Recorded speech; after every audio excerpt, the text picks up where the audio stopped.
का complete revision करने वाले हैं। एक क्विक रिवीजन, क्विक गाइड मैं आपको देने वाला हूं, सो दैट आपका जो रिवीजन है वो कंप्लीट हो जाए। क्लियर? इक्विलिब्रियम में मैं पूरा इक्विलिब्रियम मींस आयनिक इक्विलिब्रियम भी इंक्लूड करूंगा। Is it clear? तो याद करो इक्विलिब्रियम क्या होता है। इक्विलिब्रियम सर एक बैलेंस कंडीशन होता है, और अगर इसको हम केमिकल इक्विलिब्रियम में लेके आ जाए तो क्या होगा। केमिकल इक्विलिब्रियम के रिलेटेड सपोज करो अगर मैंने लिखा A plus B gives you C plus D, और इक्विलिब्रियम में हमेशा हम कौन सा रिएक्शन इंक्लूड करते हैं, रिवर्सेबल रिएक्शन, क्योंकि ये दोनों साइड मूव कर सकता है, फॉरवर्ड डायरेक्शन और बैकवर्ड डायरेक्शन में। तो according to chemical equilibrium, equilibrium का डेफिनेशन क्या है। Equilibrium is that situation when rate of forward reaction become equal to what, rate of backward reaction.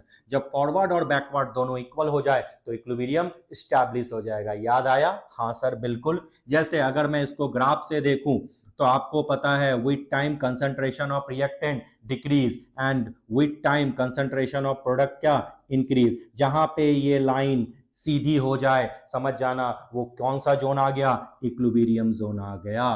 तो इस कंडीशन में rate of forward equal to क्या हो जाएगा, रेट ऑफ बैकवर्ड। और ये ग्राफ जो मैंने बनाया वो किसके बिटवीन बनाया, रेट और टाइम के बिटवीन बनाया। Is it clear? ये किसके लिए है, रिएक्टेंट के लिए, ये किसके लिए है, प्रोडक्ट के लिए। तो पहला डेफिनेशन समझ में आया? हाँ, क्या, rate of forward equal to rate of backward. जब ये हो जाए तो इक्विलिब्रियम कंडीशन आ जाएगा।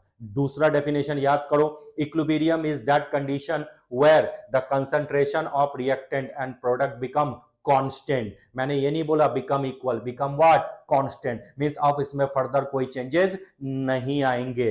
Is it clear to you? Yes sir. तो अगर इसका मैं ग्राफ आपको बताऊं तो याद करो कंसंट्रेशन और टाइम का जब मैंने ग्राफ ड्रॉ किया था तो सर ग्राफ कैसा आया था आपको पता है, with time concentration of reactant decrease. तो सपोज करो ये ए है और ये आपका बी है और ये आपका सी है और ये आपका डी है। जहां पे ये सारे लाइन आके पैरेलल हो जाए, यहां कट हो वहां नहीं, जहां पे ये लाइन मैं दिखा रहा हूं, जहां पे ये लाइन आके पैरेलल हो जाए एक दूसरे के, समझ जाना वो कौन सा जोन है, इक्विलिब्रियम जोन है। क्या याद आया?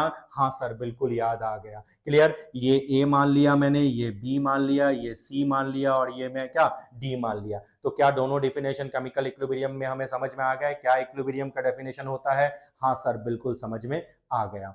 Is it clear? हाँ सर बिल्कुल क्लियर। अब उसके बाद मैंने बोला था कि जो केमिकल इक्विलिब्रियम में है उसमें हम लोग क्या इंक्लूड करने वाले हैं, डायनामिक इक्विलिब्रियम। आपको पता है रिएक्शन कभी रुकता है नहीं, डायनामिक मतलब मूवेबल कंडीशन में इक्विलिब्रियम एस्टैब्लिश हो। इक्विलिब्रियम दो टाइप के होते हैं, स्टैटिक एंड डायनामिक। स्टैटिक मतलब रुका हुआ है, डायनामिक मतलब मूवेबल। और केमिकल रिएक्शन कभी रुकते नहीं है, चल चल के ही अगर वो इक्विलिब्रियम एस्टैब्लिश कर दे तो उसको हम लोग क्या बोलेंगे, डायनामिक इक्विलिब्रियम। क्लियर? इक्विलिब्रियम को हमेशा हम लोग कहां परफॉर्म करते हैं, क्लोज कंटेनर में, क्योंकि हो सकता है वन ऑफ द प्रोडक्ट और वन ऑफ द रिएक्टेंट किसके फॉर्म में हो, गैसियस फॉर्म में हो। अगर ओपन कंटेनर लेंगे तो वो एस्केप आउट हो सकते हैं। और इक्विलिब्रियम जो होता है किसी भी साइड से हम अटेंड कर सकते हैं, चाहे वो रिएक्टेंट साइड हो चाहे वो प्रोडक्ट साइड हो, दोनों साइड से इक्विलिब्रियम अचीव किया जा सकता है। क्या ये डेफिनेशन आपको समझ में आया? हाँ सर। क्या ये चीजें हमने कर रखी थी? हाँ सर बिल्कुल कर रखी है।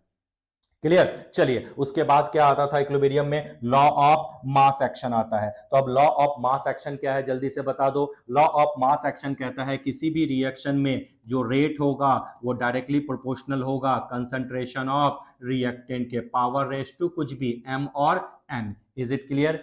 अब अगर इक्विलिब्रियम कंडीशन है तो आपको पता है रेट ऑफ फॉरवर्ड रिएक्शन यानी RF इज इक्वल टू क्या हो जाएगा, RB। तो अगर मैं कोई रिएक्शन लिखता हूं A प्लस बी से C प्लस डी दिया, क्लियर? तो इस केस में अगर मैं लिखूं तो rate RF is equal to, मैं कह रहा हूं कि मैं फॉरवर्ड डायरेक्शन में जा रहा हूं, directly proportional to A into B.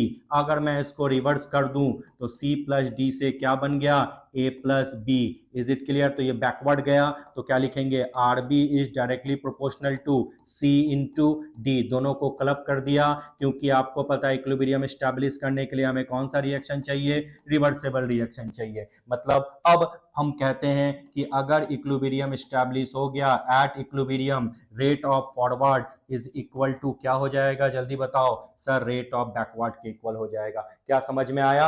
Rate of forward के जगह पे हम लोग एक प्रोपोर्शनलिटी का साइन हटा के हम कांस्टेंट डाल देते हैं। मैंने मान लिया के F is in K F into A into B is equal to K B C into D. हाँ, क्या याद आया चीजें? हाँ सर, बिल्कुल याद आ रहा है। तो क्या लिख सकते हैं हम लोग? K F upon K B is equal to what? C into D upon what? A into B का कंसंट्रेशन। और ये के एफ अपॉन के बी को हम फाइनली क्या बोलते हैं सर? इसी को तो हम लोग बोलते हैं इक्विलिब्रियम कांस्टेंट या के सी या केपी, जो भी बोलो। अगर कंसंट्रेशन लेंगे तो हमारा क्या हो जाएगा? केसी। अगर प्रेशर लेंगे तो हमारा क्या हो जाएगा? केपी। याद आया? और ये जो कंसंट्रेशन है जो ब्रैकेट में दिख रहा है वो क्या है? इक्विलिब्रियम कंसंट्रेशन है। Is it clear? अगर कभी किसी रिएक्शन में आपके प्योर सॉलिड और प्योर लिक्विड है तो इक्विलिब्रियम एक्सप्रेशन में उनको हम लोग इंक्लूड नहीं करते। रीजन आपको पता है, क्योंकि जब प्योर सॉलिड और प्योर लिक्विड लेते हैं तो उस जगह पे जो चेंज होता है वो नेग्लिजिबल होता है। क्यों? याद करो, फुल लेंथ लेक्चर में आपको पढ़ा चुका। बस अभी इतना जानना है, अगर प्योर सॉलिड और प्योर लिक्विड आ जाए तो इसको इक्विलिब्रियम एक्सप्रेशन में हम इंक्लूड नहीं करने वाले। तो सर एग्जांपल देके बताओ। बिल्कुल एग्जांपल देके मैं बता रहा हूं। जैसे मैंने यहां पे लिख दिया CaCO3, ये सॉलिड के फॉर्म में है, ये डिसोसिएट होके क्या बन गया? CaO plus CO2। बहुत अच्छी बात है। इसका equilibrium expression Kc is equal to क्या लिखेंगे? कंसंट्रेशन ऑफ CO2, क्योंकि ये दोनों क्या है? सॉलिड है, सॉलिड को इंक्लूड नहीं करना। लेकिन अगर प्रेशर के टर्म्स में लिखोगे तो Kp इज इक्वल टू क्या लिखोगे? Partial pressure of CO2। क्या चीजें याद आ रही है? हाँ सर, बिल्कुल याद आ रहा है। अब दो तरह के इक्विलिब्रियम होते हैं, याद करो। मैंने बताया था होमोजीनियस एंड हेट्रोजीनियस। अगर reactant and product same phase में हो तो होमोजीनियस, और रिएक्टेंट और प्रोडक्ट सेम फेज में नहीं हो तो उसको हम लोग क्या बोलेंगे? Heterogeneous equilibrium. क्या चीजें हमें समझ में आ रही है? हाँ सर, बिल्कुल समझ में आ रहा है। अब जैसे मैंने ये एग्जांपल देखा, देखो रिएक्टेंट और प्रोडक्ट सारे क्या है? सेम फेज में है। तो ये किसका एग्जांपल है? होमोजीनियस का। ऊपर वाला देखो सॉलिड भी है और गैस भी है, यानी ये डिफरेंट फेजेस में है। तो ये किस इक्विलिब्रियम का एग्जांपल हो जाएगा सर? ये हेट्रोजीनियस इक्विलिब्रियम का एग्जांपल हो जाएगा। चीजें समझ में आ रही है? हाँ सर।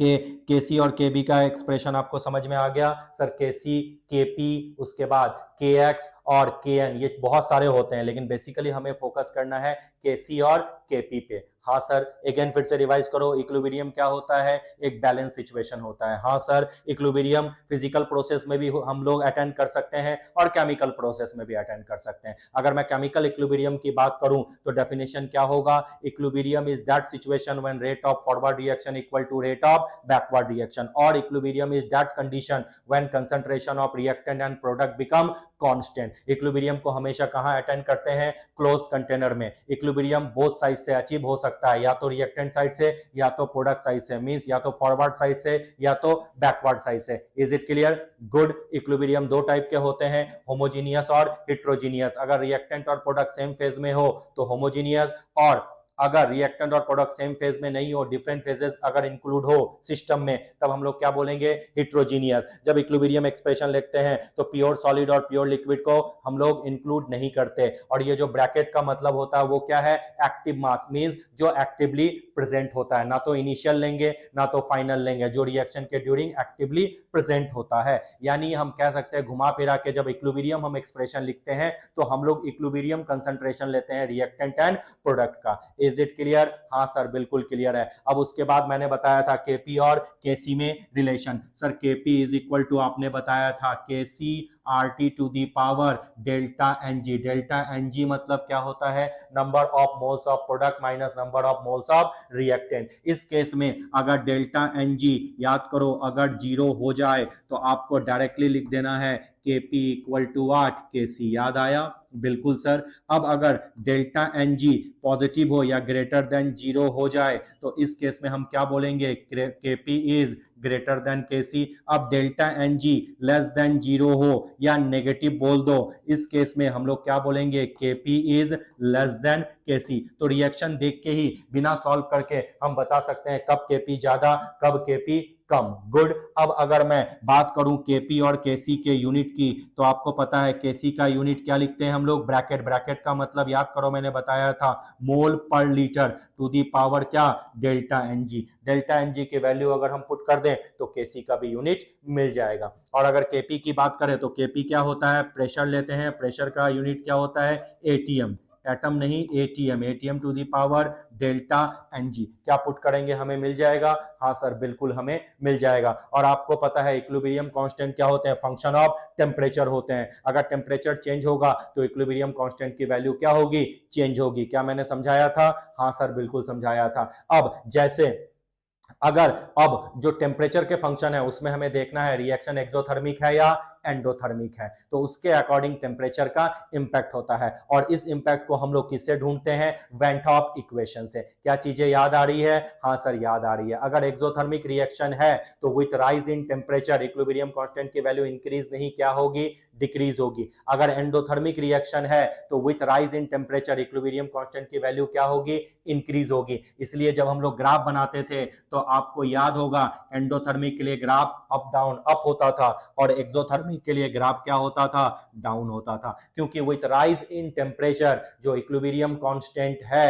एक्सोथर्मिक रिएक्शन के लिए वो डिक्रीज होगा। तो ये वाला कंडीशन होगा, ये ग्राफ बनता था लॉग के और टीपी के बिटवीन, याद आया। लेकिन अगर एंडोथर्मिक रिएक्शन है तो विथ टाइम क्या होगा, इंक्रीज होगा। क्या ये ग्राफ समझ में आया, हाँ क्या मैं डिटेल में इसको पढ़ा चुका, हाँ। और इसको किससे ढूंढते हैं, वेन टॉप इक्वेशन से ढूंढते हैं। It is a function of temperature. क्या ये चीजें समझ में आ रही होगी, यस। अब एक चीज और, इक्विलिब्रियम कांस्टेंट की वैल्यू इनिशियल कंसंट्रेशन पे डिपेंड नहीं करती।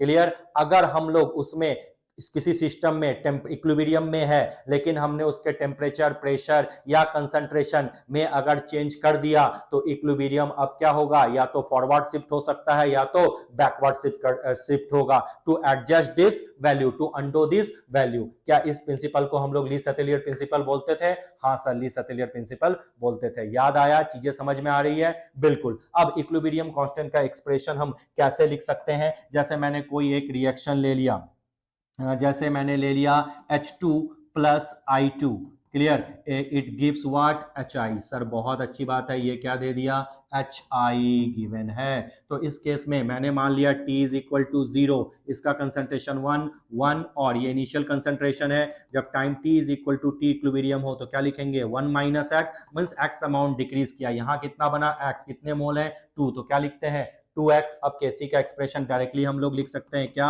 HI to the power 2 upon what, H2 into what, I2। बहुत अच्छी बात है, क्या लिखेंगे 2x square into 1 minus X into 1 minus X. क्या चीजें हमें समझ में आई, हाँ सर। क्या हमने ऐसा बताया था, हाँ सर बिल्कुल बताया था। क्या हम सॉल्व कर सकते हैं, बिल्कुल। अगर केपी का एक्सप्रेशन लिखने बोले तो केपी के जगह क्या लिखोगे, PHI, उसके ऊपर क्या लिखोगे, स्क्वायर अपॉन क्या लिखोगे, PH2, देन आफ्टर क्या हो जाएगा, PI2। क्या चीजें हमें याद है, हाँ सर बिल्कुल याद है। ठीक है, चलिए अब आगे बढ़ते हैं, एक और एग्जांपल ले लेते हैं जो चीजें आपके लिए थोड़ी और क्लियर हो जाए। जैसे सपोज करो मैंने ले लिया N2 प्लस 3H2। अब आपको पता है ये क्या है, NH3। इस प्रोसेस को क्या बोलते हैं, हावर प्रोसेस, फॉर्मेशन ऑफ अमोनिया। याद आया ना, इसमें कैटलिस्ट क्या यूज करते हैं, आयरन विद मोनोबेडनम। मोनोबेडनम क्या क्या काम करेगा, इनिशिएटर का काम या प्रोमोटर का काम करेगा। क्लियर। अब इसमें time T is equal to 0 है,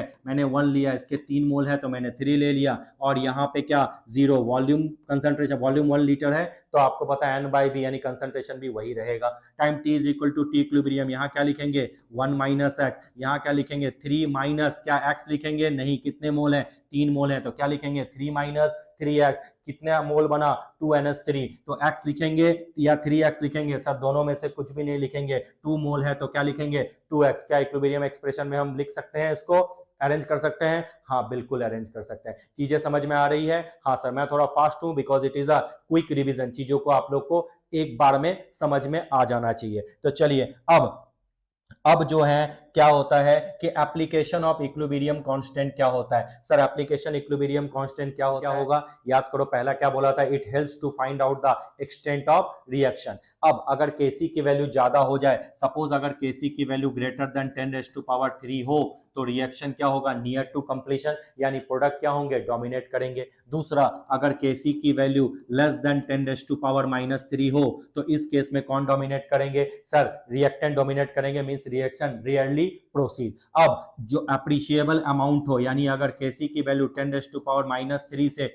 10⁻³ के बिटवीन हो, तो क्या बोलेंगे, appreciable amount of reactant and product are present. याद आया? हाँ सर बिल्कुल। पहला, दूसरा क्या था ये बताया था, it helps to predict the direction of reaction. इसके लिए हम लोग क्या वैल्यू ढूंढे थे कि QC या QP की वैल्यू, और इसको ढूंढने के बाद हम लोगों ने क्या बोला था, क्या कि अगर QC is less than KC हो जाए तो रिएक्शन किस तरफ मूव करेगा, forward direction, means forward shifting होगी। अगर QC KC के इक्वल हो जाए तो रिएक्शन क्या है, इक्विलिब्रियम में है। और अगर QC ग्रेटर देन KC हो जाए तो इस बार किस तरफ शिफ्ट करेगा, बैकवर्ड शिफ्ट करेगा। ये सारे एप्लीकेशन किसके हैं, हमें इक्विलिब्रियम कांस्टेंट के हैं। QC और QP को हम लोग क्या बोलते थे, रिएक्शन कोएफिशिएंट और मास एक्शन रेशियो। तीसरा एप्लीकेशन क्या है, जो इक्विलिब्रियम कांस्टेंट है, ये हेल्प करता है to find the equilibrium concentration of reactant and product. जैसे कोई भी आप इक्विलिब्रियम एक्सप्रेशन लिख लो, like Kc is equal to product concentration upon reactant concentration.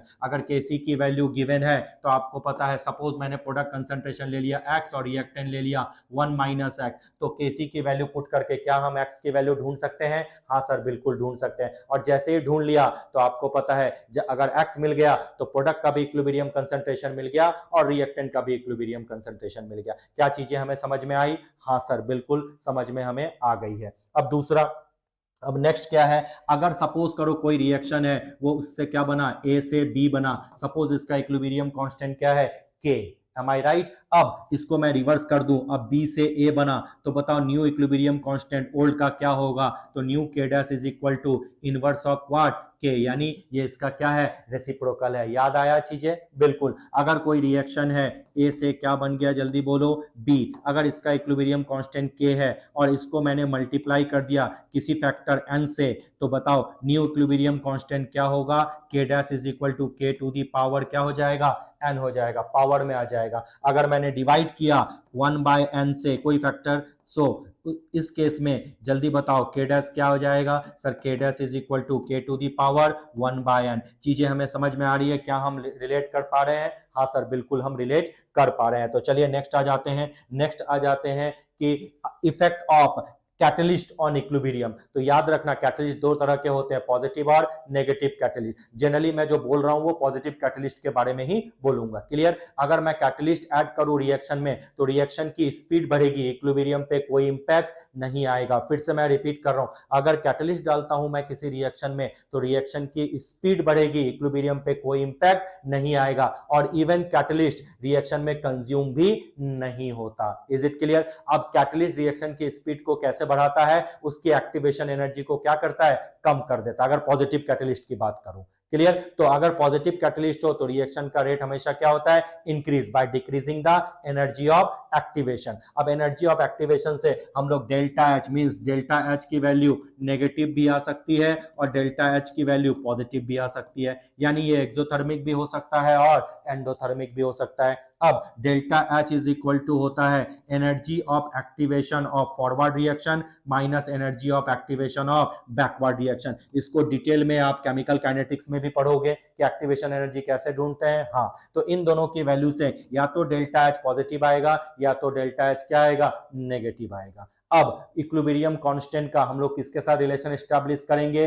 Gibbs free energy के साथ। आपको पता है रिलेशन, एक्सप्रेशन याद है, delta G is equal to delta G not plus 2.303 RT log Q। मैंने ln नहीं लिया, मैंने सीधा सीधा ln को किस में चेंज कर दिया, log में। अगर इक्विलिब्रियम हो तो डेल्टा जी क्या होगा, 0, और डेल्टा जी 0 हो गया तो Q किसके इक्वल होगा, अभी थोड़ी देर पहले बताया, K के इक्वल होगा। तो बोलो एक्सप्रेशन क्या आया, delta G not is equal to -2.303 RT log K। ये हो गया इक्विलिब्रियम कांस्टेंट और स्टैंडर्ड गिब्स फ्री एनर्जी के बिटवीन रिलेशन। अब आपको पता अगर प्रोसेस एक्सोथर्मिक हो तो डेल्टा जी की वैल्यू क्या होती है, प्रोसेस अगर स्पॉन्टेनियस हो तो डेल्टा जी की वैल्यू क्या होती है, नेगेटिव, तो के की वैल्यू क्या होगी, ग्रेटर देन 1 होगी। अगर प्रोसेस आपका इक्विलिब्रियम में हो तो डेल्टा जी 0, तो के इज इक्वल टू 1, और अगर प्रोसेस नॉन स्पॉन्टेनियस हो तो डेल्टा जी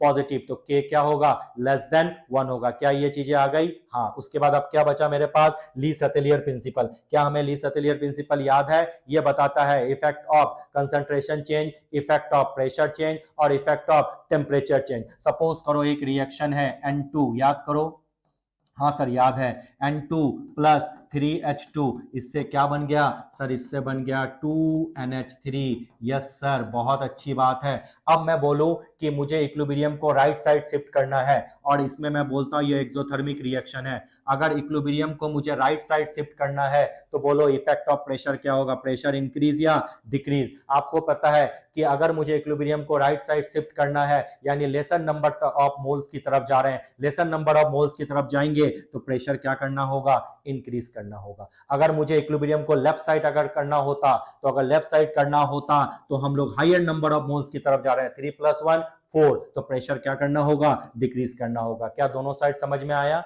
यस। अब टेम्परेचर का इंपैक्ट क्या होगा, जल्दी बताओ, कौन सा रिएक्शन है, एक्सोथर्मिक रिएक्शन। एक्सोथर्मिक रिएक्शन हमेशा फेवर क्या होता है, लोअर टेम्परेचर, यानी अगर टेम्परेचर लो करेंगे तो इक्विलिब्रियम किस तरफ जाएगा, राइट साइड शिफ्ट होगा। लेकिन अगर मैं लेफ्ट साइड जाना है तो आपको पता है एक्सोथर्मिक रिएक्शन उल्टा होके क्या बन जाएगा, एंडोथर्मिक। इस केस में टेम्परेचर को क्या करना होगा, इंक्रीज करना होगा। अब अगर इफेक्ट ऑफ कंसंट्रेशन बोलूं तो अगर हम राइट साइड जा रहे हैं तो ये रिएक्टेंट है, तो इस बार हमें रिएक्टेंट का कंसंट्रेशन इंक्रीज करना होगा। लेकिन अगर मैं लेफ्ट साइड जाऊं तो NH3 क्या बन जाएगा, रिएक्टेंट, तो अब NH3 का कंसंट्रेशन इंक्रीज करना होगा। तो इक्विलिब्रियम दोनों साइड शिफ्ट हो सकता है, और उसका इंपैक्ट क्या है, ये ली सतेलियर प्रिंसिपल के थ्रू हमें समझ में आ गया। Is it clear. अब अगर इनर्ट गैस एडिशन है तो इनर्ट गैस एडिशन का इंपैक्ट कांस्टेंट वॉल्यूम पे नहीं होगा, किस कंडीशन में होगा, ओनली कांस्टेंट प्रेशर पे होगा। आई होप चीजें आपको समझ में आ रही होगी, मैंने आपको रिवाइज करा दिया अच्छे तरीके से। तो फिर से एक बार फिर से रिवाइज करते हैं। इक्विलिब्रियम क्या है सर, बैलेंस स्टेट है। इक्विलिब्रियम फिजिकल प्रोसेस में भी हम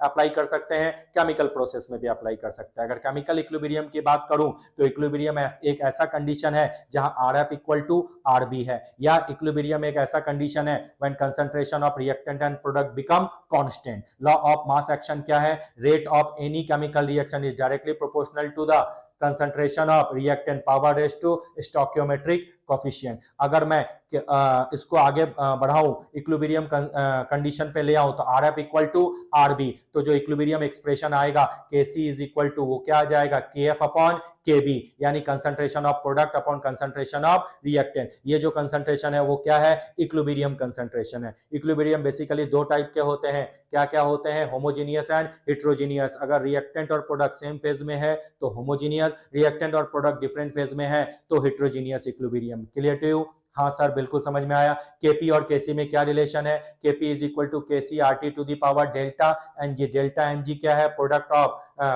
number of moles of product minus number of moles of reactant. KC का unit mole per litre to the power delta NG, KP का unit ATM to the power delta NG. क्या आया समझ में, yes. अब एप्लीकेशन क्या है equilibrium constant का, it predict the direction of reaction. अगर QC लेस देन KC हो तो फॉरवर्ड शिफ्ट, QC KC के इक्वल हो तो इक्विलिब्रियम, QC KC से ज्यादा हो तो बैकवर्ड शिफ्ट। दूसरा, अगर KC की वैल्यू हायर हो, एक्सटेंट ऑफ रिएक्शन, तो प्रोडक्ट डोमिनेट करेंगे, और केसी की वैल्यू लोअर हो तो रिएक्शन रियली प्रोसीड यानी रिएक्टेंट डोमिनेट करेंगे। और अगर केसी की वैल्यू 10⁻³ से 10⁻³ के बिटवीन हो तो appreciable amount of reactant and product are present. अब हम लोग जो रिलेशन है डेल्टा जी के साथ क्या लिखते हैं, स्टैंडर्ड फ्री एनर्जी के साथ, delta G not is equal to -2.303 RT log KC। Le Chatelier principle क्या है, यही बताता है इक्विलिब्रियम शिफ्टिंग हो रहा है तो इसमें इंपैक्ट ऑफ प्रेशर, टेम्परेचर और कंसंट्रेशन चेंज और इनर्ट गैस एडिशन का क्या होगा, जस्ट अभी मैंने आपको बताया। गुड। अब टेम्परेचर का क्या इंपैक्ट होता है इक्विलिब्रियम कांस्टेंट पे, इसको किससे देखते हैं, वेंट ऑफ इक्वेशन से। अगर एक्सोथर्मिक रिएक्शन है तो with rise in temperature equilibrium constant की वैल्यू डिक्रीज, बट अगर एंडोथर्मिक रिएक्शन है तो with rise in temperature equilibrium constant value increases. यही है इस पूरे चैप्टर में, हमने पूरा रिवाइज कर लिया केमिकल इक्विलिब्रियम को। क्लियर। अब आयनिक इक्विलिब्रियम की तरफ बढ़ने वाले हैं। क्लियर।